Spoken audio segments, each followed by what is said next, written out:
নমস্কাৰ মৰমৰ অকণিহঁত মই বৰ্ণালী শইকীয়া বাইদেউ পুনৰ আহিলো তোমালোকৰ মাজলৈ এইবাৰ মই লৈ আহিছো তোমালোকৰ ঝংকাৰ পাঠ্যপুথিখনৰ 10 নম্বৰ অধ্যায়ৰ 6 নম্বৰ অংশটি আহাচোন এই অংশটিত কিনো আছে চাও প্ৰথমতে কি দেখিছা এখন ধুনীয়া ছবি দেখিছা নহয়নে ছবিখনত কি আছে বাৰু গছ আছে নদী আছে বাছ এখনো আছে পাহাৰ নহয়নে এইফালে বৈ আহিছে পানী হয়নে নহয় বাৰু ঝৰ্ণাই দি বৈ আহিছে আৰু কি কৰিছে বাৰু ইয়াত এইফালে ৰান্ধি আছে নহয়নে আৰু এইফালে চোৱা ভাত উলিয়াই আছে আৰু কি কৰিছে বাৰু এইফালে কণ মইনাহঁতে কাম কৰি আছে নহয়নে ইয়াতো কণ মইনাহঁতে কাম কৰিছে তাৰ মানে এই ছবিখন দেখি তোমালোকৰ কি মনলৈ আহিছে নিশ্চয় এই ছবিখন কিহৰ ছবি বনভোজ খাবলৈ যোৱাৰ ছবি তোমালোকে যোৱা নহয় বনভোজ খাবলৈ যোৱা নাই বাৰু চোৱাচোন এই ছবিখনত তাৰমানে কণ মইনাহঁতে আৰু কি কৰিবলৈ গৈছে বনভোজ খাবলৈ গৈছে নদীৰ কাষত বাছ এয়া ৰখাই থৈছে আৰু নদীৰ কাষতে কণ মইনাহঁতে ডাঙৰ সকলৰ লগত কি কৰিব গৈছে বনভোজ খাবলৈ গৈছে আহাচোন আৰু কিনো আছে চাও পঢ়ো আহা ইয়াতে আমাক কি কৰিব দিছে পঢ়িব দিছে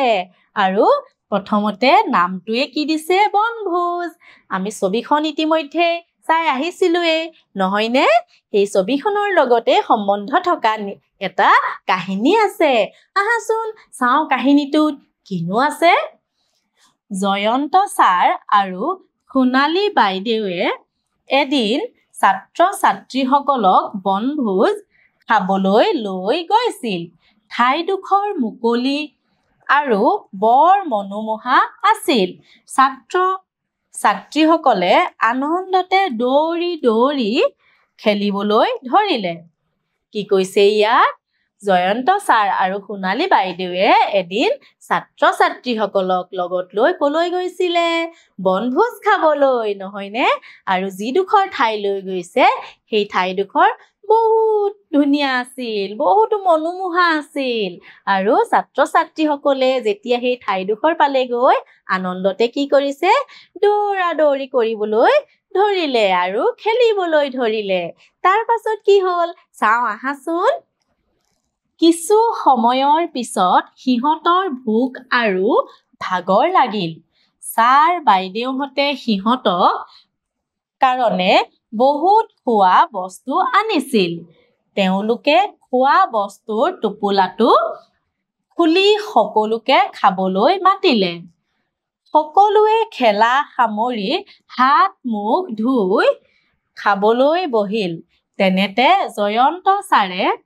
দেখিলে যে খাবৰ বাবে থাল আনিবলৈ পাহৰি গল তাৰ পাছত কি হ'ল কিছু সময়ৰ পিছত সিহঁতে যেতিয়া খেলি আছে খেলি ভাগৰো লাগিছে আৰু লগতে কি হ'ল ভোকো লাগিছে তেতিয়া কি কৰিলে ছাৰ বাইদেউহঁতে সিহঁতৰ কাৰণে যিসমূহ খোৱা বস্তু লৈ আনিছিলে এই খোৱা বস্তুৰ টোপোলাটো উলিয়াই লৈ সকলোকে খাবলৈ মাতিলে তাৰ পাছত সকলোৱে যেতিয়া খেলা সামৰি হাত মুখ ধুই খাবলৈ বহিল তেনেতে জয়ন্ত ছাৰ হঠাতে ৰৈ গল কি হ'ল জয়ন্ত ছাৰৰ ছাৰে দেখিলে যে তেওঁ খাবৰ কাৰণে থালেই আনিব পাহৰিলে কি হ'ব এতিয়া আহাচোন চাও কিনো হ'ব তাৰ পাছত ছাৰ চিন্তাত পৰিল তেনেতে সোণালী বাইদেৱে ক'লে আমি সকলোৱে গছৰ পাতেৰে থাল সাজো আহা ছাৰৰ বহুত চিন্তা লাগিল কাৰণ থাল নহলেতো কেনেকৈ খাব হাতত লৈতো খাব নোৱাৰে খোৱা বস্তু নহয়নে গতিকে তেওঁ বহুত চিন্তাত পৰিল তেতিয়া সোণালী বাইদেৱে ক'লে চিন্তা কৰিব নালাগে আমি সকলোৱে কি কৰিম গছৰ পাতেৰে থাল সাজো আহা বুলি সোণালী বাইদেৱে ক'লে তাৰ পাছত চাও আহাচোন বাইদেউৰ কথা মতে সকলোৱে গছৰ পাত ছিঙি আনিলে পাতবোৰ পৰিষ্কাৰকৈ ধুই বাইদেউক দিলেহি সোণালী বাইদেৱে সৰু সৰু বাঁহৰ কাঠি গোটাই ললে আৰু বাইদেউৰ কথা মতে সকলোৱে কি কৰিবলৈ ধৰিলে গছৰ পাত ছিঙি আনিবলৈ ধৰিলে আৰু সেই পাতসমূহ পৰিষ্কাৰকৈ ধুই আহি কি কৰিলে বাইদেউক দিলেহি আৰু বাইদেৱে কি কৰিলে সোণালী বাইদেৱে সৰু সৰু বাঁহৰ কাঠি কিছুমান গোটাই ললে আহাচোন তাৰ পিছত কি হল চাও এখনৰ ওপৰত আন এখন পাত চিলাই থাল সাজিবলৈ শিকালে সকলোৱে নিজৰ বাবে একোখনকৈ থাল সাজি তাতে খালে সকলোৱে বৰ আনন্দ পালে আৰু বাইদেউক ধন্যবাদ দিলে তাৰ পাছত বাইদেৱে ছাত্ৰ-ছাত্ৰীসকলক কেনেকৈনো থাল সাজে শিকাই দিলে এখন পাতৰ ওপৰত আন এখন পাত দি সেই যে বাঁহৰ সৰু সৰু কাঠিবিলাক গোটাইছিলে সেই কাঠিবিলাক সি লৈ কি কৰিছে থাল বনাবলৈ শিকাই দিলে আৰু প্ৰতিজন ল'ৰা ছোৱালীয়ে কি কৰিলে নিজৰ নিজৰ বাবে একোখনকৈ থাল সাজি ললে আৰু সেই থালতে কি কৰিলে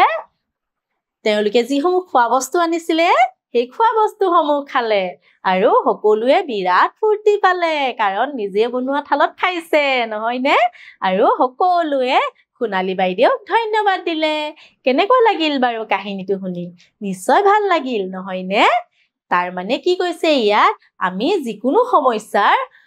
সন্মুখীন হলে তাৰ সমাধানো আমাৰ থাকে মাত্ৰ ধৈৰ্য ধৰিব লাগে নহয় জানো এইবাৰ চাও আহাচোন লিখো আহা ইয়াতে কিছুমান প্ৰশ্ন দি থোৱা আছে আহাচোন প্ৰশ্নসমূহ কিনো আছে পঢ়ি চাও ক নম্বৰতে আছে ছাত্ৰ-ছাত্ৰীসকলক লগত লৈ জয়ন্ত ছাৰ আৰু সোণালী বাইদেউ কলৈ গৈছিল আমি যে পঢ়ি আহিছিলো কাহিনীটো নহয় জানো তাৰ পৰাই আমি উত্তৰসমূহ লিখিব লাগিব মই ইয়াত লিখি ৰাখিছো তোমালোকে চাই যোৱাচোন কেনেকৈ লিখিছো মই লিখিছো ছাত্ৰ-ছাত্ৰীসকলক লগত লৈ জয়ন্ত ছাৰ আৰু সোণালী বাইদেউ বনভোজ খাবলৈ গৈছিল তাৰ পাছত কি আছে চাও আহাচোন বনভোজলৈ আহোতে জয়ন্ত ছাৰে কি আনিবলৈ পাহৰিছিল থাল নহয়নে এইটো যদি আমি উত্তৰত লিখো কি হ'ব বনভোজলৈ আহোতে জয়ন্ত ছাৰে খাবৰ বাবে থাল আনিবলৈ পাহৰিছিল এইবাৰ চাও আহাচোন সোণালী বাইদেৱে পাতেৰে কি সাজিবলৈ শিকাইছিল বাৰু পাতেৰে থাল সাজিবলৈ নহয়নে আমি যদি উত্তৰত লিখো তেতিয়া হ'ব সোণালী বাইদেৱে পাতেৰে থাল সাজিবলৈ শিকাইছিল তোমালোকেও তোমালোকৰ পাঠ্যপুথিত এনেদৰে প্ৰশ্নৰ উত্তৰসমূহ লিখিবলৈ যত্ন কৰিবা হ'ব এইবাৰ চাও আহাচোন সোণালী বাইদেৱে কিহেৰে থাল সাজিছিল আমি পাই আহিছিলো নহয় সোণালী বাইদেৱে কিহেৰে থাল সাজিছিল সোণালী বাইদেৱে গছৰ পাতেৰে সাজিছিল নে কাগজেৰে সাজিছিল বাৰু গছৰ পাতেৰে গতিকে আমি ক'ত শুদ্ধ চিন দিম ক নহয় জানো তাৰ পাছত চাও আহাচোন বনভোজলৈ আহোতে জয়ন্ত ছাৰে পানী আনিবলৈ পাহৰিছিল এই যে লিখি থৈছে বাক্যশাৰী এই বাক্যশাৰী সঁচা নে মিছা জয়ন্ত ছাৰে পানী আনিবলৈ পাহৰিছিল নহয়নে নহয় কি আনিবলৈ পাহৰিছিল থাল গতিকে আমি এই বাক্যশাৰী সঁচা নে মিছা গতিকে আমি কত শুদ্ধ চিন দিম নে খত কাৰণ কত আছে সঁচা কত আছে মিছা কত দিম খ নহয় জানো মৰমৰ অকণিহঁত এই অংশটিত নিশ্চয় বুজি পালা নহয়নে তোমালোকলৈ আগন্তুক দিনত এটি নতুন অংশ লৈ পুনৰ আহিম ধন্যবাদ